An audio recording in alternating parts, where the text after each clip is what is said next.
morning, Chief. Morning, Miss Hathaway. Oh, I'm expecting Mr. Clampett for a very important meeting. Will Jethro be with him? Probably. Come in and bring your book. I've decided to get rid of Kavanaugh. Give his seat on the board of directors to Jed Clampett. We'll buy him new clothes, a new car, he'll join the club.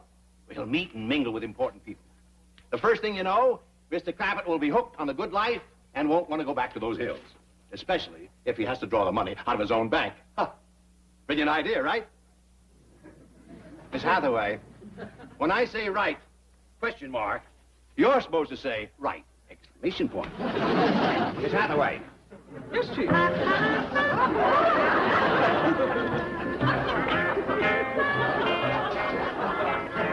What is that? A wig. I got it for Jethro. Do you think he'll like it? Of course not. It doesn't even look good on you. Chief, always a joke. Look, a bank is no place for frivolity. That's why I'm getting rid of Kavanaugh, our Playboy board member. So take that silly thing off before Mr. Clampett. How are you? Howdy, howdy, ma'am. Howdy, ma'am. Hello there. Hey, why, it's Miss Jane. Well, I'll be doggone. What happened? Your hair's turned white. You been sick, Miss Jane?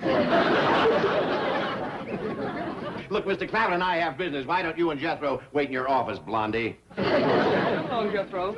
Sit down, Mr. Clampett. Thank you. Jethro, I have found that the intellectual approach has a limited appeal, romantically speaking, so I have decided to become a glamour girl. What do you think of the idea? Well, I think it's swell. Thank you. But when are you going to start? Well, Mr. Clampett, how does that director's job sound? It ain't important to know banking, huh? Of course not. It's mostly a social position. And there'll be some great parties at the club. Several of our directors are widowers like yourself. Is that a fact? Oh, a little older, white hair, but you know the old saying, snow on the roof doesn't mean the fire's out in the furnace. How about it? My dog is Mr. Drysdale. Could be this is just the thing I've been hoping would come along. Wonderful. Sounds made to order for Granny. Well, then it's all set. You know, she's been lonesome as a polecat in the parlor, and meeting and mingling with a couple of them white-haired widowers is just what she needs. Well, but that's not what See, back home, she had herself some gentlemen callers, and she misses that. Yes. Well, Excuse me, Chief. Your wife is on the phone. She says it's very important. Oh, well, I'll be running along. No, wait. Hello, Margaret.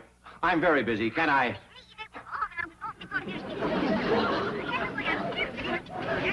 Yes, dear, you tell me all about it.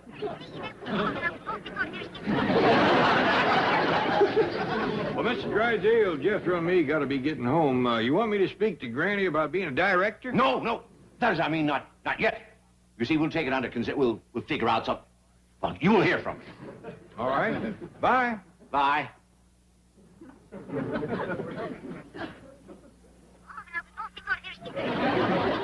Really? And what did your mother say then?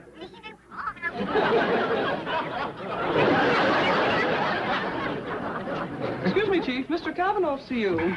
Clifton to you, my dear. May I have this dance? All right. Break it up.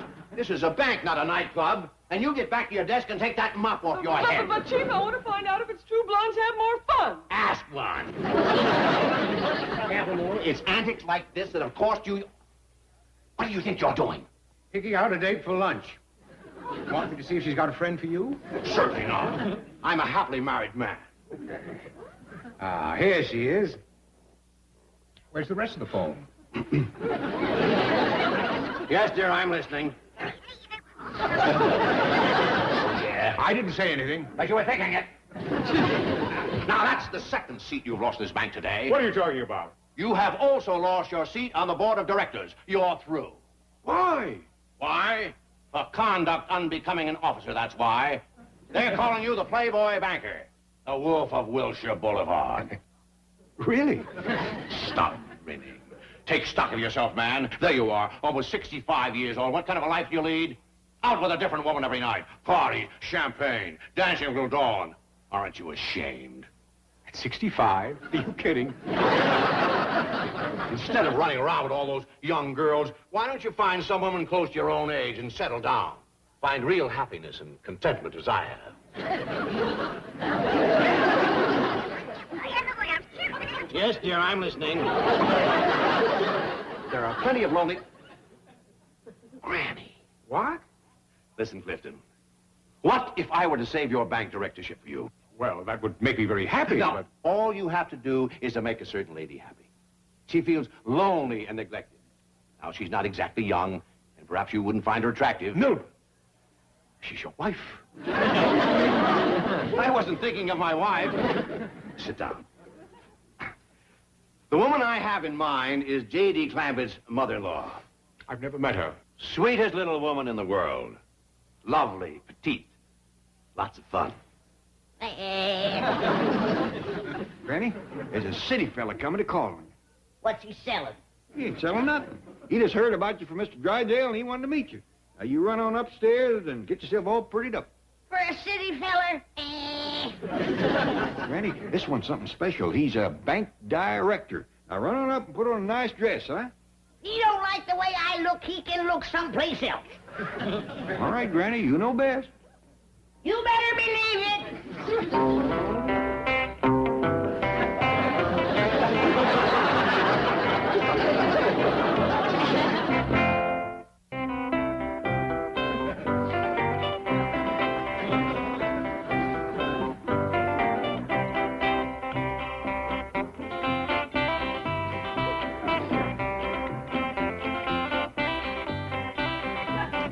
What you doing, Granny? I'm dusting. What does it look like I'm doing? Oh, it smells so good. That's lavender furniture polish. Ma, you sure are gussing up for housework. Well, I'm trying to set an example for the rest of this family. What if we was all of a sudden to have company? Us? What kind of company? Any kind. Supposing a bank director was to drop by. A what? Hey, Ellie, Uncle Jed says for us to get cleaned up. There's a bank director coming by. See? What did I tell you?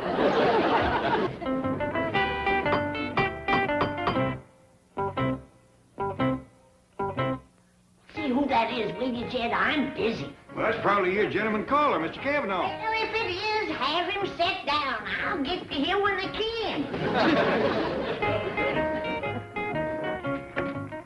How do you do? I'm Clifton Cavanaugh. I believe Mr. Clampett's expecting me. Come in, come in. I'm Jed Clampett. So you're J.D. Clampett, eh? Yes, sir. Pleased to meet you. Well, it's a rare treat to shake hands with you like this. Oh? That's the way I've always done it. Oh, I mean, you're quite a famous man with all those millions in the bank.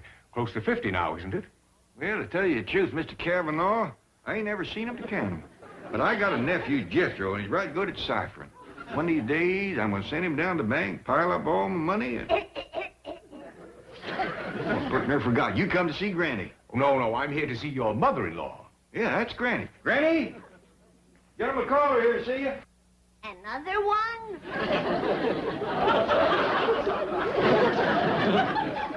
Granny, this here is Mr. Clifton Cavanaugh, and he has been wanting to meet you. Well, you ought to told me he was coming. I'd have got fixed up a little. Yeah, I'm sorry about that. Well, I'm going to leave you two alone. There's a nice warm fire in the parlor.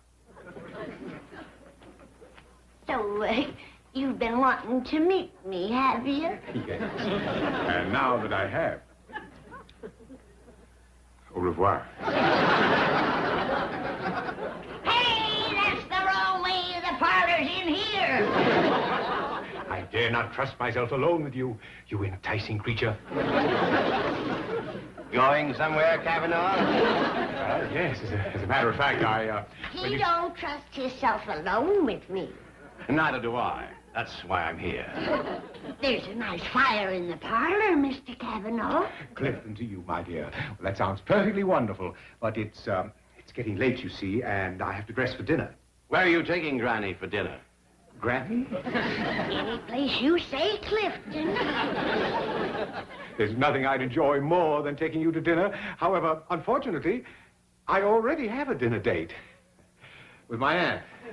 Dear, sweet, old Aunt Phyllis. She's been looking forward to it for a long time. Then there's no problem. You can take along Mr. Clampett for your aunt. That'll be just dandy. A nice foursome. Yes, it would be. My car, though, only holds 2 people. Then take mine. Very nice of you, Milburn, but I promised Aunt Phyllis a ride in an open car. The dear old girl loves to look at the stars and the bright lights.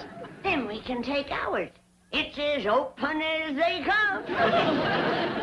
Well, then, it's all settled. I'll go speak to Mr. Clampett. Oh, wait. Mr. Clampett might not like Aunt Phyllis.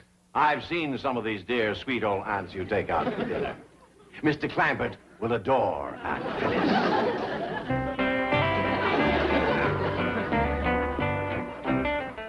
How do we look, young'un? Dog, you two are sure gonna cut a deep rut tonight. Be staying out real late?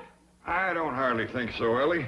Judging from Mr. Cavanaugh, his aunt must be well along in years. As far as that's concerned, he looks like he's waded as deep as water, too. I don't know, Jed. He still might have a little snap left in his garters. Where you going, Granny? I'm going to put a little vanilla extract behind my ears. If he's still got it, I aim to get it. Well, Granny sure is happy, ain't she, Paul? For a fact, Ellie, ever since she met that fella, she's been grinning like a butcher's dog. I bet you that's your date. Well, Jethro, you get Granny. Oh, howdy. Come in, come in. Thank you. Aunt Phyllis, this is J.D. Clampett. How do you do? Pleased to meet you. My doggies, you are the youngest looking aunt I ever did see. Not as young as that Granny. Oh, this here is my daughter, Ellie Mae. Howdy. Howdy. Yonder's Granny. Howdy, Cliffy. Are you ready to kick up your heels? You bet I am. Where's your aunt? Right here, Aunt Phyllis. This here's Granny. Your aunt? Right. Rather well preserved, isn't she? She sure is. Nice looking jar, too. There's Jethro. I told him to fetch the truck around for us. Truck? Good night, Ellie. Get to bed early, will you? I will, Paul. Have fun now. Night. We'll try. Are you serious about taking that old wreck nightclubbing? Yes, I am. And that's no way to talk about your own nephew. Aunt Phyllis?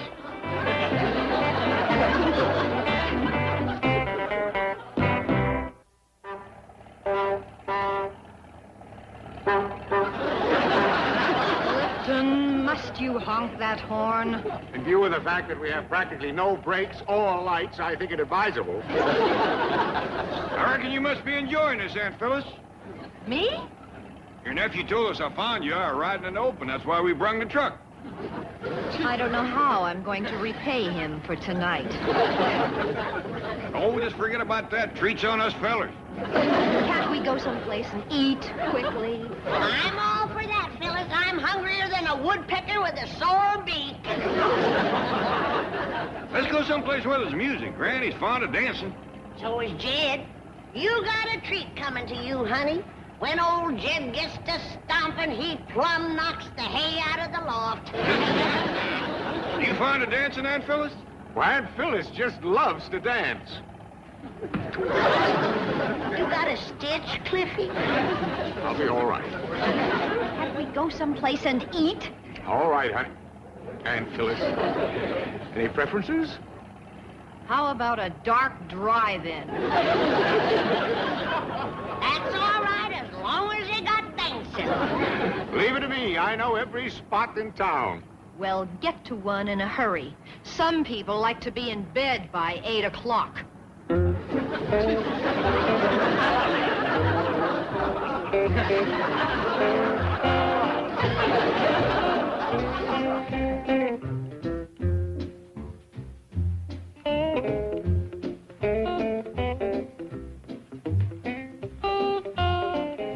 Are you sure you want this table in the corner? Yes. Well, this early I can seat you next to the dance floor if you prefer. This is the table we want.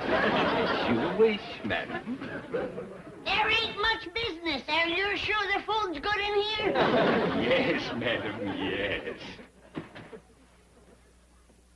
see no truck drivers. That's always a good sign when the truck drivers eat at a place. Granny, I reckon it's a mite late for truck drivers to be eating. It's getting a bit late for me, too. Can we order, please? Cocktails before dinner? What do you say we have champagne? All right with me, I ain't choicey. Phyllis?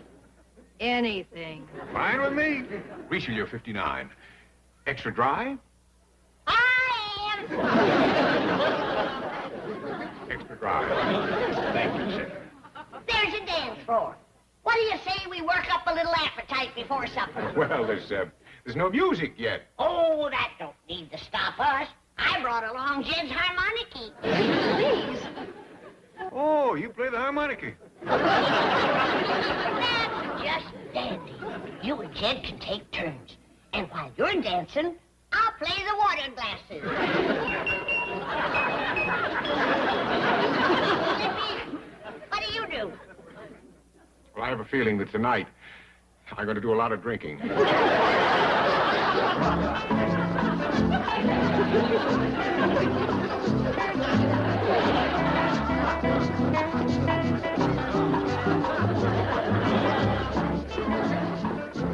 the matter with you, Cliffy? Don't you know how to dance? Well, not the kind you're doing. I believe this is supposed to be a bossa nova. Oh, no, this is a Blue Ridge barn burner. I'm afraid I don't know it. Hey, Jed, come on up here and show this city dude how to do the Blue Ridge barn burner. Just a minute, Granny. Feel like dancing yet? And fellas don't feel like dancing yet.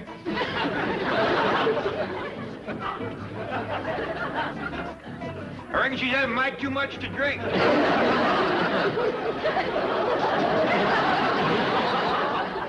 that's it, all right. Anything I can do to help you, Aunt Phyllis?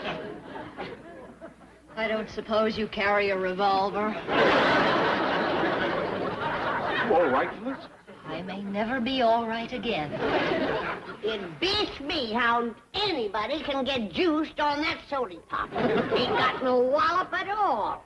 I've tasted well water that had more. Hey, a little dancing might make you feel better, Aunt Phyllis. No, thank you. Anything you like?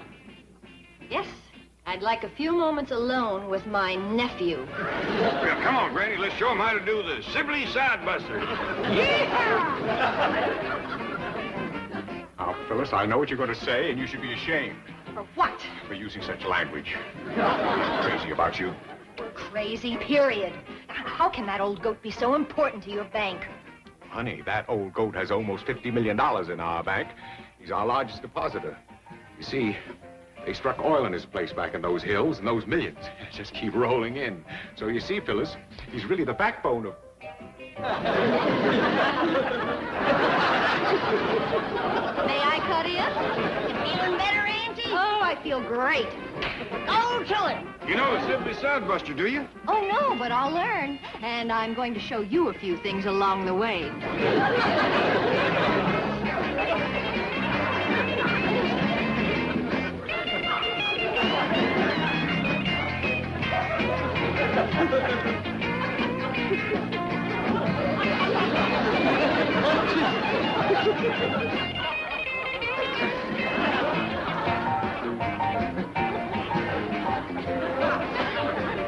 Dog, if that ain't got the Sibley Sidebuster back right off the floor.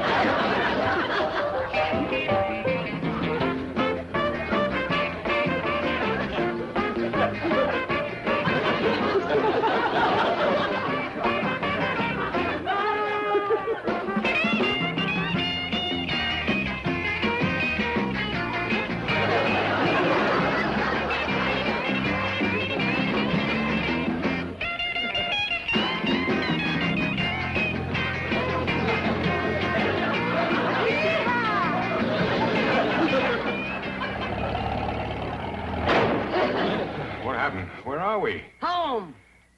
3 o'clock in the morning. Well, Mr. Clampett, we certainly painted the town. Where are Phyllis and Mr. Clampett? We left them off at the Watusi Go-Go. I better get on over there. Oh, they someplace else by now. They was gonna dance their way right down the Sunset Strip. Could I have a cup of coffee? Sure, come on in. Maybe you'd rather have a glass of warm milk. Yeah. Sounds great. Party pooper.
Well, he ain't never stayed in bed this late. You reckon he's ailing?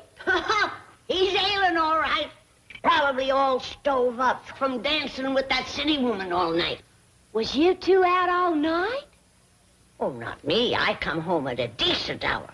But your pa was like a colt in a clover patch, kicking up his heels all over that dance floor, cavorting from one nightclub to another. Sounds like Pa had a good time. Oh, he was cutting tall timber last night, but he'll have stumps to pull this morning.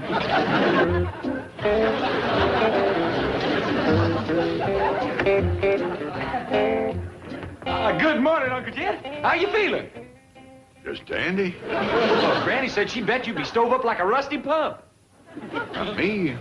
I'm fine as frogs here. Oh, good for you. Thank you, boy. Why don't you go see if Granny needs you? Oh, yes, sir. Hey, did you and Miss Phyllis do any of them new dances last night? Like the Watusi, the Frug, the Jerk, or the Monkey? I wouldn't be a bit surprised. Well, come on, show me. Come on.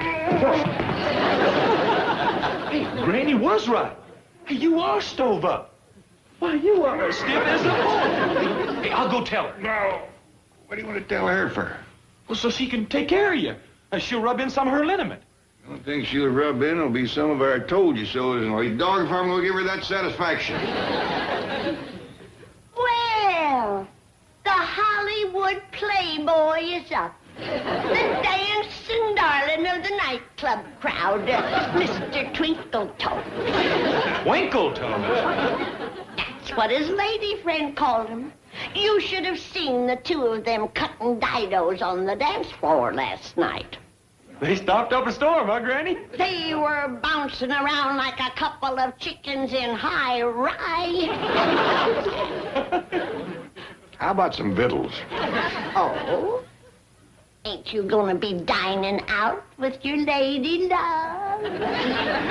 She your lady love, Uncle Jed? No, she ain't. She probably forgot all about me by now. The way you was showing off, you'll never get out of her clutches. She got you in her clutches, Uncle Jed? Of course not. I just took the woman dancing one night. That don't hardly put me in her clutches. She's got her painted fingernails in you like a fistful of fish hooks. Oh, I'll get it. I know how it hurts you to walk, Uncle Jed. He sure is stove up, Granny. Thank you, boy. Howdy. Good morning, Twinkletoes. No, ma'am. This ain't Twinkletoes. Just a minute. It's your lady love, Uncle Jed. Thanks again, boy. You will. Boy, she purrs like a cat full of cream. Put some gas in the truck. Truck don't need gas. Well, drive around till it does. Morning, Miss Phyllis. Good morning, Twinkletoes. Oh, I had such a wonderful time last night. You're such fun. Well, Thank you, ma'am. You're a heap of fun yourself. Sure is a pretty day, ain't it? It's a beautiful day. What do you say we go out to the racetrack? Well, to tell you the truth, I don't feel too much like doing any fast running this morning. Oh, you say the cutest things. Now, we'll watch the horses run. Oh, the horse races. Well, is there a county fair on? Well, sort of. How about it? Can I drop by and pick you up? Well, thank you very much, Miss Phyllis, but I kind of thought I'd just sort of take it easy today. That's right. Now, you get into bed with a hot water bottle, and I'll fetch some liniment for your poor, tired, aching bones. Next time, maybe you'll listen to me and act your age. Miss Phyllis, I'd be a right pleasure to go to the horse races with you today. Wonderful. I'll be there in 45 minutes. Bye.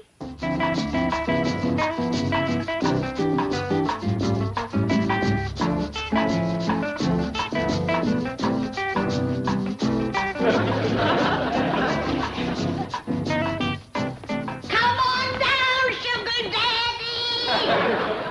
That city siren is here. She's painting her face and getting ready to lead you along the primrose path. Come on, see if you can hobble down the stairs. I'm down, Granny. How do you get here? Come the back way. See? She's already turned you into a sneak. Oh, wait. Hey, Paul, where are you going all dressed up? Never mind, Ellie. It ain't for young, innocent ears. But remember him the way he looks now. The next time you see him, he'll be dressed like a city sport. He'll be wearing pointy yellow shoes with spats, bell-bottom pants, and a flashy blazer, carrying a gold-top cane and chewing sand.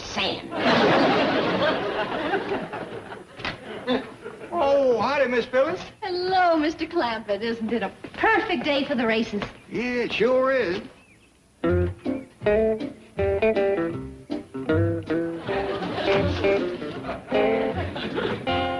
Well, say, Miss Phyllis, before we get to them races, could we stop and get me some sporty city clothes? That's a wonderful idea. Well, good. I'd like some of them pointy yellow shoes and some spats and some bell-bottom pants and one of them flashy blazers. Well, if we can't find those, I have some other suggestions. Hop in. Yes, ma'am. Got a little in it. Oh, there's plenty of room once you get in. Yeah, well,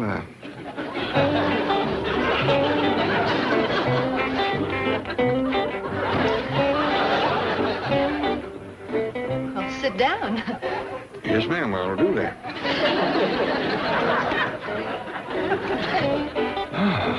I made it.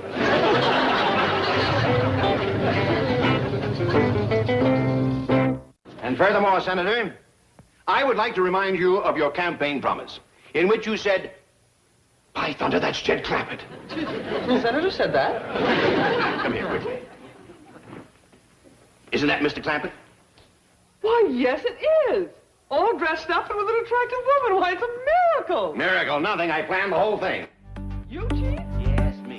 I got tired of waiting for you to get results, so I took the matters into my own hands. I cleverly reasoned that if Mr. Clampett would so I carefully selected the right woman to carry out the job. Who is she? Oh, Phyllis, somebody around the but it's not true. You want something done right? Do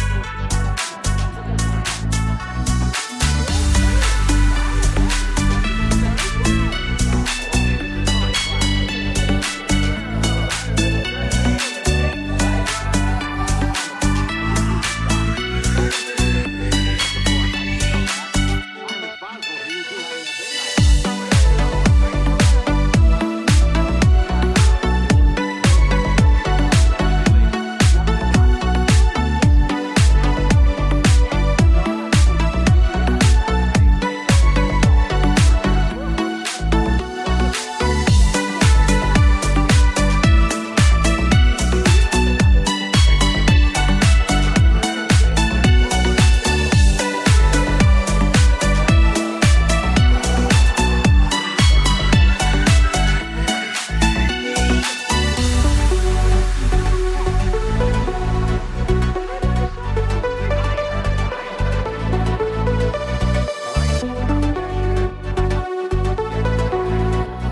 keep a light burning in the window.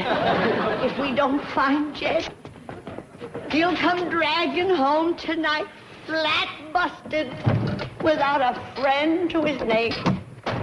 Like all gamblers and playboys.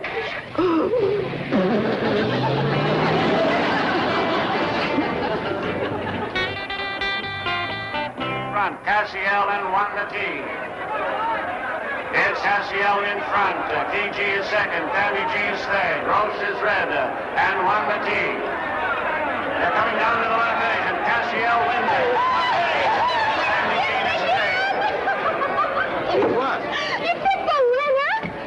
Well, ain't that what you're supposed to do? I told you not to bet on that beetle. But, Marge, every tip sheet had him to win in a walk. They were half right. He walked, but he didn't win. So sue me. You and your tip sheets. He's had 3 winners in a row, and he hasn't even got a program. I'll be right back.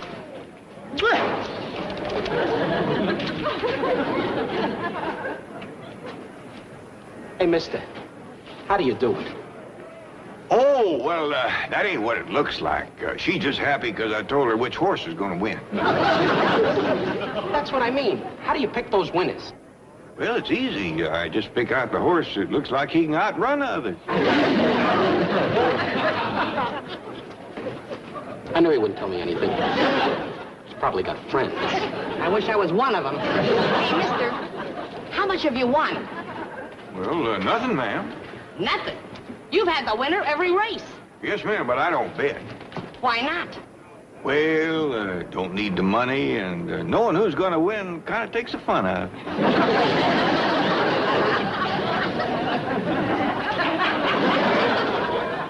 You're right. We're not going to get a straight answer out of him. Don't worry about it, Marge. I got a sure thing in the 4th.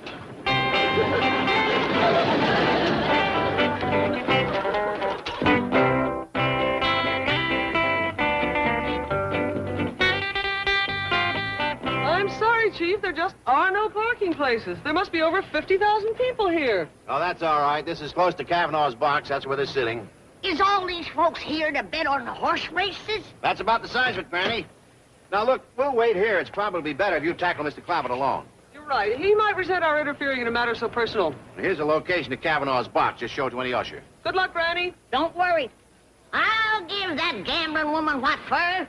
And it won't hurt the rest of them folks to hear what I got to say, neither. Will you be able to find us in all these cars? When I get done talking on the evils of gambling, there won't be all of these cars. I might just empty that place out. There they go. Sugar Dandy arrived to the front. Blue Jeans is second. Molly Fair is third. Dixie Cup, Pan Dancer, and Busy Bee. Passing the stand the first time. Sugar Dandy in front. 3/4 of a length. Molly Fair is second, a half length. Falls Molly is third by a hit. Blue Jeans is fourth and Sit down, Fred. I told you I had a sure thing in this race. Look at Sugar Dandy. They'll never catch him. In front. By a length and 1/2. Falls Molly is second. A half length. Molly Fair is third. What do you think of Sugar Dandy? Fine horse, ma'am. Right fast runner. I might narrow on the chest to keep it up for a mile. Busy Bee's going to win. Fred. What? Busy Bee's going to win. Are you out of your mind? He's 40 to 1. Back. Here comes Busy Bee on the outside. Miss Sugar Dandy in front. Busy Bee is there. Busy Bee is now second. And Busy Bee moving to the front and pulling away. It's Busy Bee in front. Right to right. Sugar Dandy falls Molly.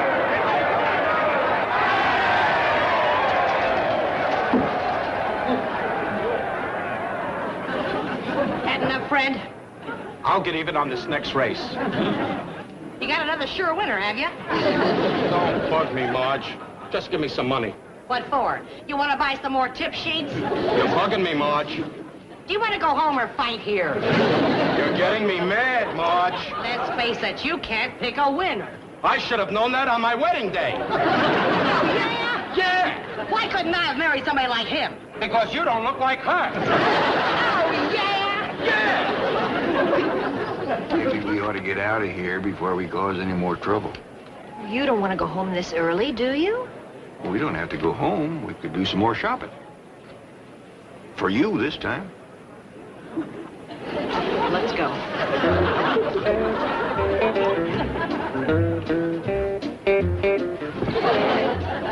Right down here, madam.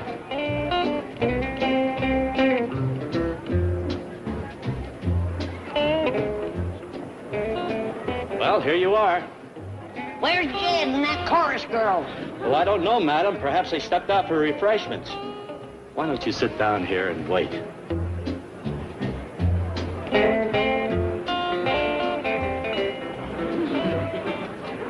Marge! I've got it. A real sleeper. Give me some money. Not a penny. Ah, Marge. This is grocery money. All right, so give me some grocery money. Not a chance. Now, you coming with me? Marge, have a heart. Just a few dollars of grocery money. Please. Drop dead. Marge, don't do this to me. Please, I beg you. Marge! Margie!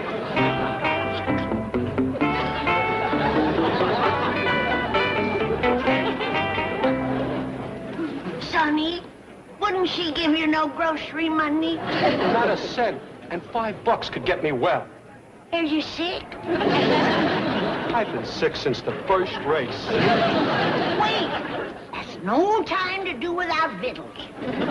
Here. Bless you. I'll split everything I get with you. Oh, I'm not hungry. You don't have to. There they go. It's Hazy Mountain in front. Lake Louise is second. Martinique is third. And Lisa Lisa. It's Hazy Mountain. Pumpkinhead and Lisa Lisa. It's Hazy Mountain in front. Hazy Mountain is third. Lisa Lisa. Here it is. It's half yours. Where'd you get that? I bet you $5 to win on a long shot. You mean you gambled my money on a horse race? That's right. And I finally picked the winner. Well, don't stand there. Sit down and pick another one. Do you think she could have gotten lost, Chief? No, she probably had a little set-to with Phyllis. But it shouldn't take this long. It's time for the 7th race. Well, maybe she's lecturing those 50,000 people on the evils of gambling. Oh, Chief, who would listen? 49,000 losers. Second, Molly Fair is third.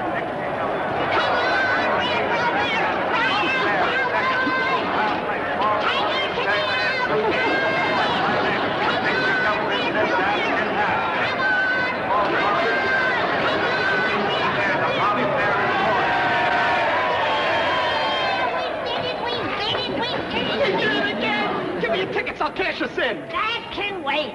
Let's handicap the last race. What do you think of Thelma's girl? What did she do her last time out? Placed. Yeah, but that was a muddy track. I like Rosie Dawn. She had a fast workout this morning. She's carrying light weight, and the shoe is up. I think she's due.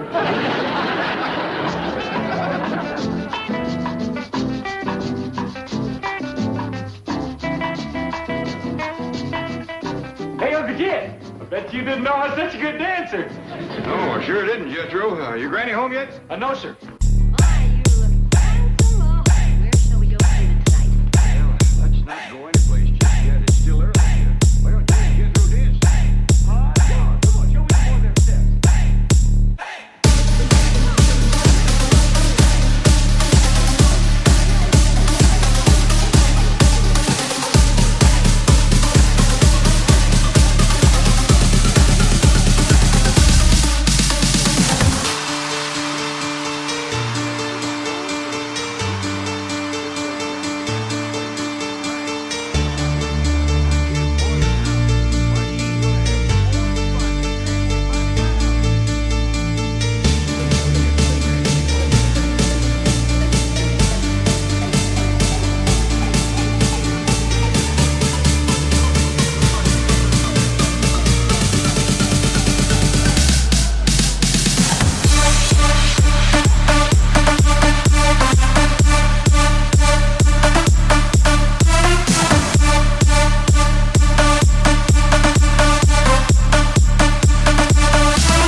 But there's something I'm gonna need right away, and that's iron for my hat.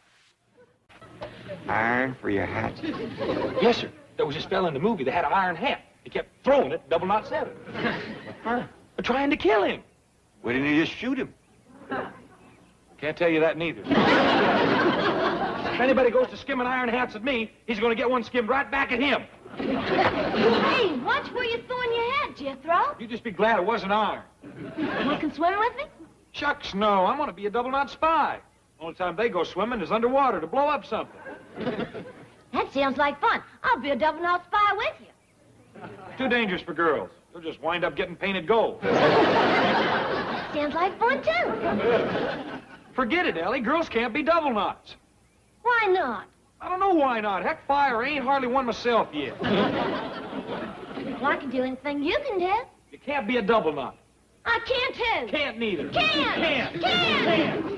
Now, Jethro, you let your cousin Ellie play double note spy with you. Uncle Jed, being a double knot spy ain't play. Heck, fire, that rascal hauls off and saves whole countries. What did you say? Yes, sir. But this time it was ours. The bad guys was after Fort Knox. And if old Knot 7 hadn't taken a hand, the next time Uncle Sam needed gold, he'd have been milking a dry cow. Ellie, if you're done with your swimming, you can get busy with your chores. Ain't been yet, Granny. Oh, so you finally got back with my beans and my fat back, did you? Doggone it, Granny, I plumb forgot. You give me some more money, I'll fetch it right now. Where's the money I gave you before? Well, on my way down to the store, there was this double knot spy picture playing at the movie theater. So I went in. You mean to say that you spent my little money on a movie? Well, spent some of the money on victuals. 4 boxes of popcorn, half a dozen candy bars, and a couple of giant orange drinks. Are you gonna hickory switch 'em or am I? Well, ain't nobody gonna hickory switch me. What did you say? Double knot spies don't get switched. They get put in a cut in two by death rays, handcuffed to atom bombs, have iron hats thrown at them. They wouldn't hold still for switching. No. Well, how about paddling? Granny, I reckon Jethro's a mite wrought up. The boy's had a big day. He thinks he's come upon his life's calling. Life's calling. Yes, ma'am, Granny. I'm gonna be a double knot spy. Well, congratulations, Mr. Double Knot Spy. Well, thank you. Now, you just cut mud down to that store and spy me up a sack of beans and a slab of fatback. And you do it in a double knot hurry. Oh. Come in, Mr. Cushing. Mr. Drysdale's expecting you. Thank you, Miss Hathaway. Mr. Cushing is here, Chief. Hello, Milburn. Hello, John. Good to see you. Milburn, may I present Miss Slocum? Oh, how do you do? How do you do? This young lady will represent my bank in the annual competition for Queen of the Bankers Ball. Really? Congratulations. Thank you. Our two banks usually fight it out in the finals. Oh, yes, it's a rivalry of long standing. Miss Slocum, why don't you just wait in the outer office, huh? Of course.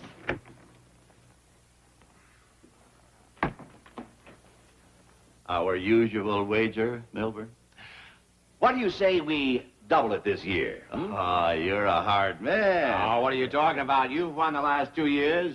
Well, all right. It's a bet. Now tell me, who is your contestant going to be? Does it matter? I guess not. So long, Milburn. Oh, Miss Slocum, why don't you just come in and say goodbye to Mr. Drysdale? You see, you won't meet her again before the contest. Yeah, that's right. And I want to wish you all the luck enough. What's going on here?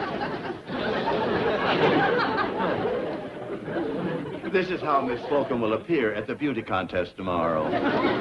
By the way, dear, what are those measurements again? 36, 23, 36. Thanks.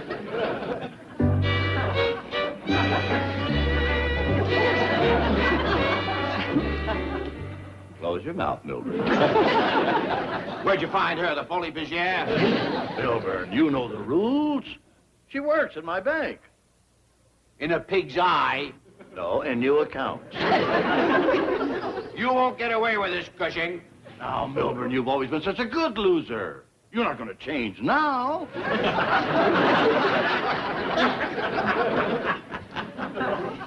Howdy, Miss Jane. Why, Jethro, hello. Hey, do you reckon Mr. Drysdale might be needing a double-knot spy? What? I mean, like, is anybody fixing to rob his bank or something? You tricked me, Cushing. I'm afraid our host is losing his charm and affability. Come along, 36, 23, 36. Did you hear that? Mr. Drysdale, are they a couple of secret agents? A couple of crooks is what they are. Well, I bet if you followed them, you'd find that she doesn't work in his bank at all. Hot dog! That sounds like a job for a double knot. Number one. A double knot spy. I'll shadow him. Hey, wait for me. I'm going to shadow you.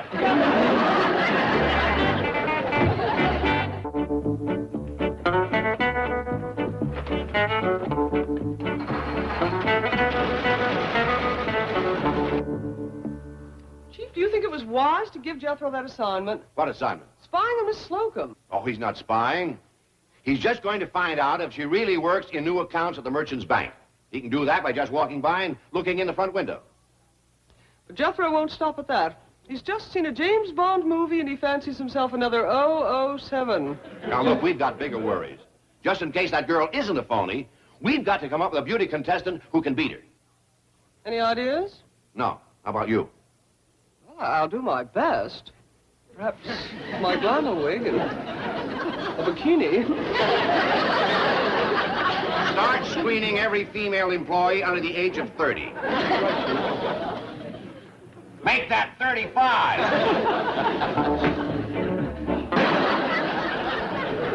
Yeah, you finally got back home with my beans and my fat back, did you? Doggone it, Granny, I forgot again. You what? Well, gee whiz, Granny. It's just because I've been so busy trying to find my double knot supplies. I've been all over town. I can't find one single spy store. Well, there's plenty of little stores. Now you get to one. But, Granny, I gotta get my spy supplies. I've been to 3 places just trying to buy something simple like iron for my hat. They looked at me like I was some kind of a nut. Instead of iron for your hat, you should have got some for the seat of your pants. Huh? Bend over, double knot. Granny, like I told you, the boy is a mite wrought up today. Well, I'm a mite wrought up today. Now, you come home once more without my beans and my fat back, and you'll be doing your spying standing up. Spaced out chores you give me, Granny. Well, I'm going to give you one more. Go with your cousin Jethro and see that he fetches my victuals back home. Yes, ma'am. Come on, Jethro, let's go. You can't go with me, Ellie. I got spying to do. Well, I can spy just as good as you. You can't neither. Can too. Can. Can. Can. Can. Can. Now, Jethro, you let Ellie go with you like Granny said. Gee whiz, Uncle Jed, I can't get no first-class spying done with her along. Old Double Knot 7 ain't got no girl cousin tagging after him. Double Knot 7 ain't got your granny. Now run along. Never gonna get my 3rd number. I ain't got no spy car. I ain't got no iron hat. I ain't got no radio for my heel. All I got is a dad-blasted girl cousin. All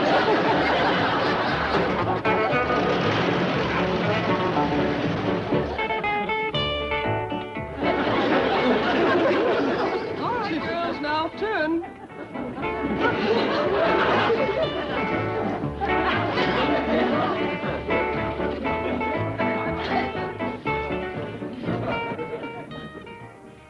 Would you like to see them in bathing suits, Chief? Are you kidding? Get them out of here. All right, girls, now back to your desks. Thank you one and all. Mr. Drysdale appreciates your loyalty and cooperation. Don't call us, we will call you.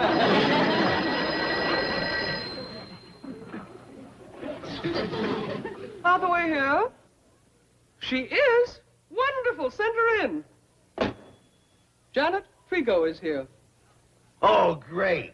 Now we've got a chance.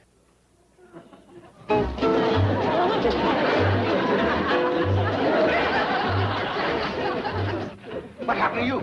Skiing accident. Oh, you poor dear.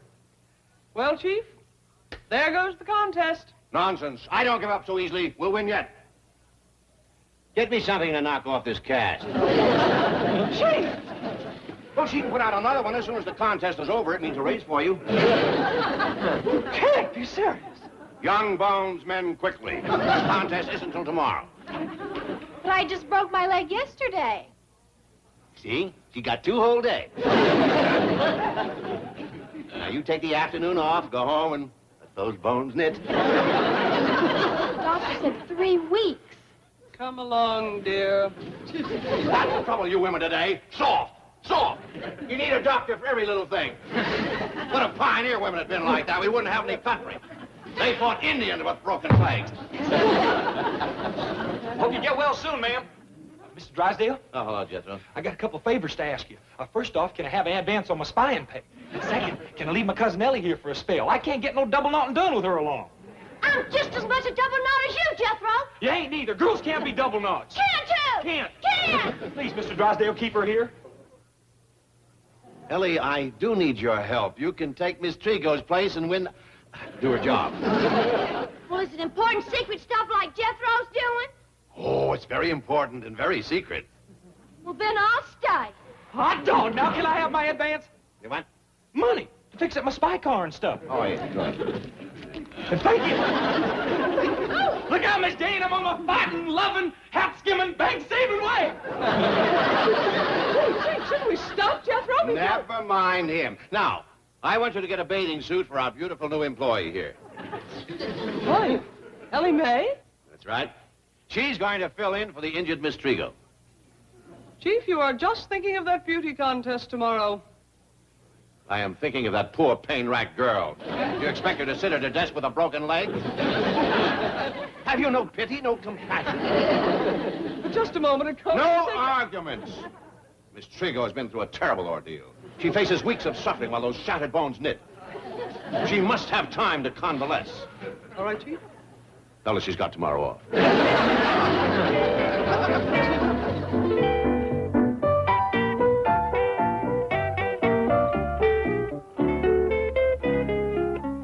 And you say this strange young man has been spying on you? Yes. You know my desk and new accounts is near the front window. Yes. Well, I first noticed him when he drove up on a funny-looking old truck.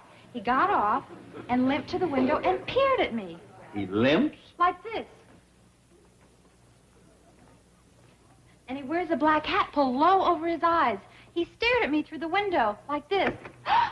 There he is. Thought you could give me the slip, huh? I shadowed you. Just a moment, young man. Who are you? Let's just say I'm double knot 10. Puts me a knot up on 07. Now then, miss. Doggone. There goes my secret radio again. Every time I step down on it, the blasted thing commences playing. Hey, now, hold on there, mister. Don't try nothing unless you want to get this iron hat skimmed at you. When I say iron, I mean iron. So watch yourself.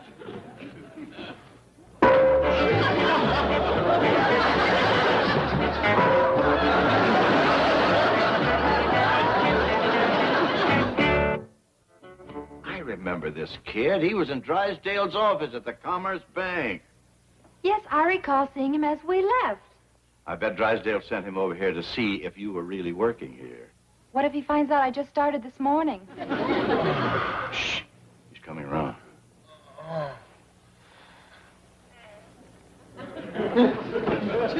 What happened? Did you shoot me with a tranquilizer gun? Or spray me with nerve gas or something? It was an iron hat that knocked you out. Doggone, you got in the first lick. That don't stop a smart double knot like me.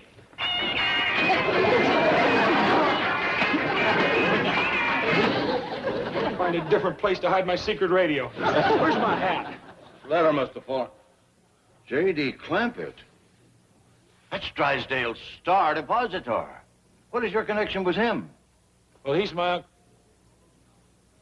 Oh, no. If there's any secret blabbing to be done around here, she's gonna do it. Me? What makes you think so? Well, hit fire. That's what always happens when a double knot spy tangles with a pretty girl. One kiss and she spills the beans. Watch this.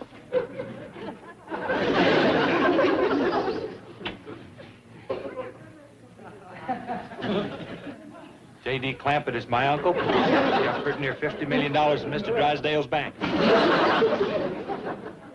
My cousin Ella May commenced working there today. Well, that's very interesting. What else can you tell us? You keep kissing, I'll think of something.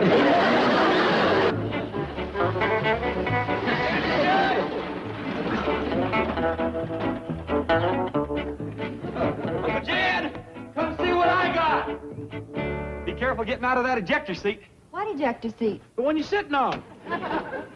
Every spy car's got one of them. What's all shouting about, boy? Look what I got, Uncle Jed. Ain't she a beauty? She is, for a fact. Yes, sir. That's what you call a first-class double-knot spy car. Oh, I thought you was talking about the young lady here. Ma'am, I'm Jed Clemens. Mabel Slocum. You one of them double-knot spies? No. They number girl spies different. She's what you call a 36, 23, 36. Actually, I'm in new accounts at the Merchants Bank. I'd like to talk to you about using our facilities as a repository for some of your enormous reserves. Well, I'll be glad to talk to you about that, whatever it means. Not now, 36. I got to show Uncle Jed some of my spy car stuff. Well, why don't you step inside and make yourself comfortable, and I'll join you directly. Thank you. That's all. Well, boy, show me what you got. Well, first off...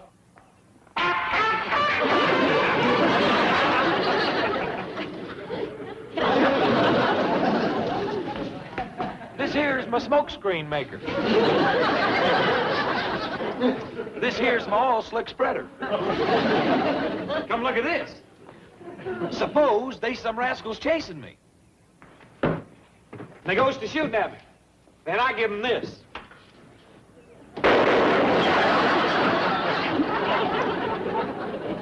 Dangerous, ain't it, boy? Spying's a dangerous business. That's how come it pays so good. Well, Mr. Drysdale, give me $20. What's this contraption here? Suppose they go to shooting at you from all directions. This here is my bulletproof shield. Watch this. How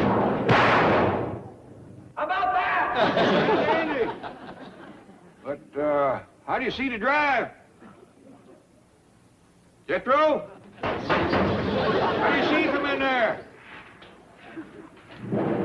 That's one of the bugs I ain't worked out yet. What's that handle there? Oh, that there releases the ejector seat. What's an ejector seat? Well, suppose somebody's riding with you that you want to get shut up. You just yank on that rascal, next thing you know, he's 50 feet in the air. Well, you finally got back home with my beans and my fatback, did you? Well, I hope you got plenty. I see you fetch company home for supper. I'll go right now, Granny. You mean you forgot again? I've been so busy getting kissed and rigging all this special stuff on my spy car that I... Where's Ellie Mae? Did you forget her, too? I'll fetch her home with the beans and fatback. I'm going with you this time. You can't be trusted. Okay, Granny, but be careful. I'll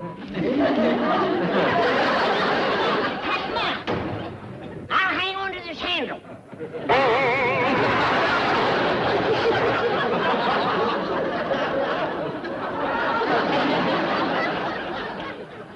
By doggies, boy, you sure got the bugs worked out of that thing.